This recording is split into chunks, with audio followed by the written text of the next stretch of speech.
j'ai organisé l'exposition d'un photographe mondialement connu en 2021, la thématique autour du cheval, un peu autour de la montagne, et j'avais envie de vous expliquer comment j'en étais arrivée là.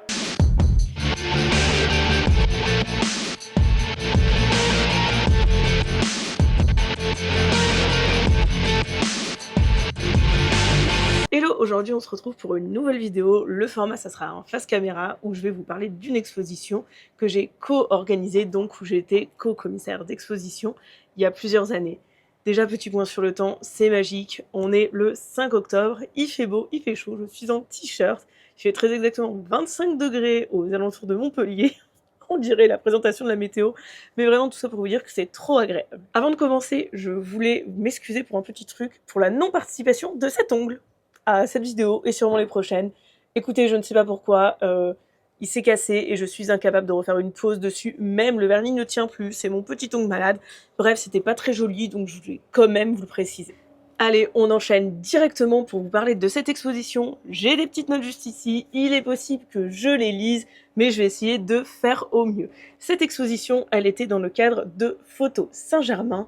C'est un festival de photographie qui a lieu tous les ans dans le 6e arrondissement de Paris principalement. En 2020, pendant Photo Saint-Germain, moi je travaillais en tant que freelance à la Librairie des Alpes et comme chaque année avant parce que maintenant je n'y travaille plus, on organise une exposition dans le cadre de Photo Saint-Germain. Comme je vous l'ai dit, on devait coller à notre thématique, donc la montagne, mais aussi que l'exposition plaise à Photo Saint-Germain.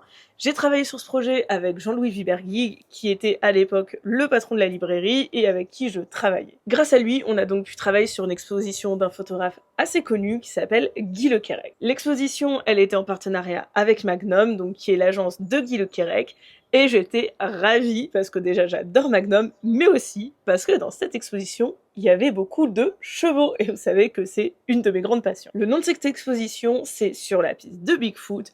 C'est un titre qui est repris d'un livre de Guy Le Quérec. Pour vous débriefer un peu, entre le 15 et le 29 décembre 1990, Guy Le Quérec, il est parti dans les montagnes américaines pour suivre des Sioux en pèlerinage. 100 ans auparavant, soit le 29 décembre 1890, il y a environ 300 Sioux et leur chef Bigfoot furent massacrés par la cavalerie américaine à Wounded Knee aux États-Unis dans le Dakota du Sud. C'est donc en 1990 que leurs descendants ils décident de faire ce trajet en hommage, tel un pèlerinage, et que Guy Le Quérec va capturer ces images. Vraiment en mots-clés pour moi, il y a le froid, il y a la neige, il y a les plaines, les montagnes, les chevaux, la tristesse, l'émotion. C'est vraiment ce que Guy Le Quérec qui va faire transparaître dans le livre de photos en collaboration avec Jim Harrington. En fait, Jim Harrington va faire l'ensemble des textes et les photos, comme vous l'avez compris, sont de Guy Le Quérec. C'est vraiment une part un peu méconnue et aussi bien omise de l'histoire américaine. Les photos, elles sont assez fortes. On dirait vraiment qu'on est en 1890 parce que tout y est.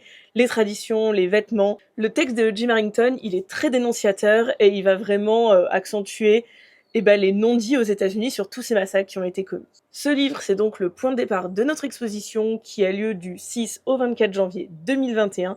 À savoir que normalement, Photo Saint-Germain, ça aurait dû être en fin d'année 2020, dans les 2 derniers mois de l'année, mais malheureusement avec le Covid, ça a été impossible, d'où ces nouvelles dates en début d'année 2021. Je vais commencer par vous parler un tout petit peu du photographe. Guy Le Quérec, il a débuté sa carrière de photo en photographiant principalement des acteurs du jazz à Londres dans les années 1950. Il a été photographe professionnel dès 1967 et ensuite il est devenu reporter, majoritairement en Afrique. Il a été intégré dans plusieurs agences, l'agence Vue au début, ensuite dans sa propre agence Vive Agency, et enfin Magnum dès 1967. Il continue bien sûr à photographier le jazz, d'ailleurs je l'ai rencontré, je suis allée chez lui, c'est une grande passion pour lui, la musique en général, il m'a montré énormément de photographies, c'était incroyable comme moment.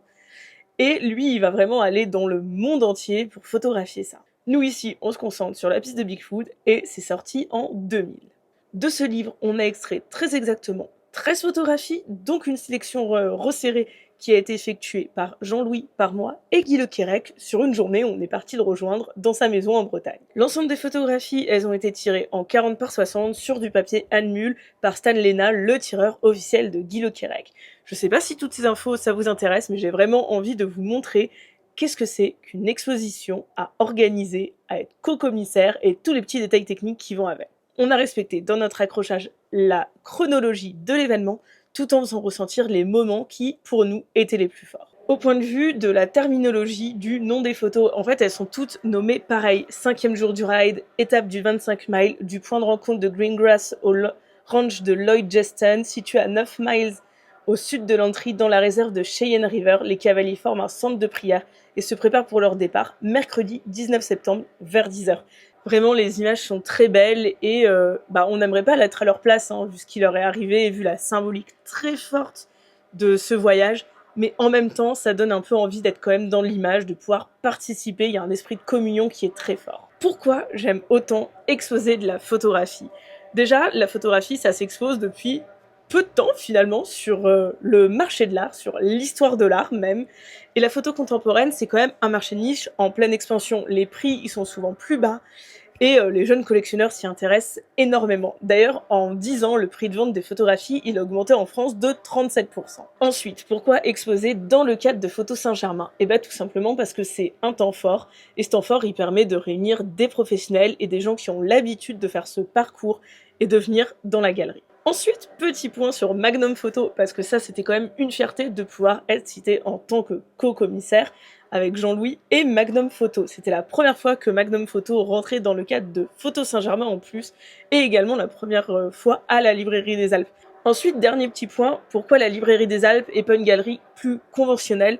Eh bien tout simplement parce que déjà j'y travaillais et je n'aurais jamais pu faire cette exposition si toutes ces conditions-là n'étaient pas réunies. Donc le lieu, Jean-Louis qui connaît, Guy Le Quérec et également ma passion pour l'équitation qui nous a permis de tirer cette sélection de photographies. Le cheval dans le monde de l'art, c'est un sujet qui me passionne et que je vais continuer à creuser.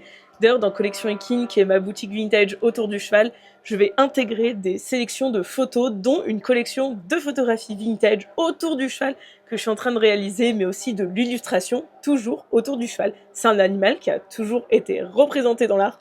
Ça fait beaucoup de toujours, mais au moins vous voyez ce que je veux dire.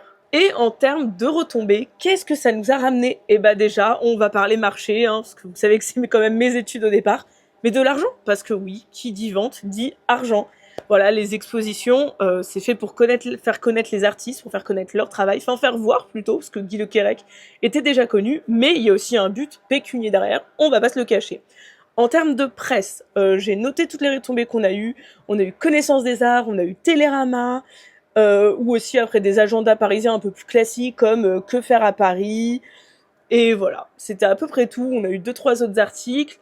Pour vous résumer ce pourquoi j'avais envie de vous parler de ça, c'était pour vous montrer un peu plus des côtés concrets de mon métier, pas que le côté derrière l'ordinateur, pas que le côté communication, j'avais envie de vous montrer un peu les autres facettes de ce que je fais. Et pour conclure, eh bien pourquoi j'ai fait cette vidéo, c'était pour vous montrer que mon boulot ce n'est pas que derrière un ordinateur, que le marché de l'art ce n'est pas que acheter des photos, et que tout ne se fait pas en une journée, c'est des vraies expériences personnelles et professionnelles qui se font sur la durée.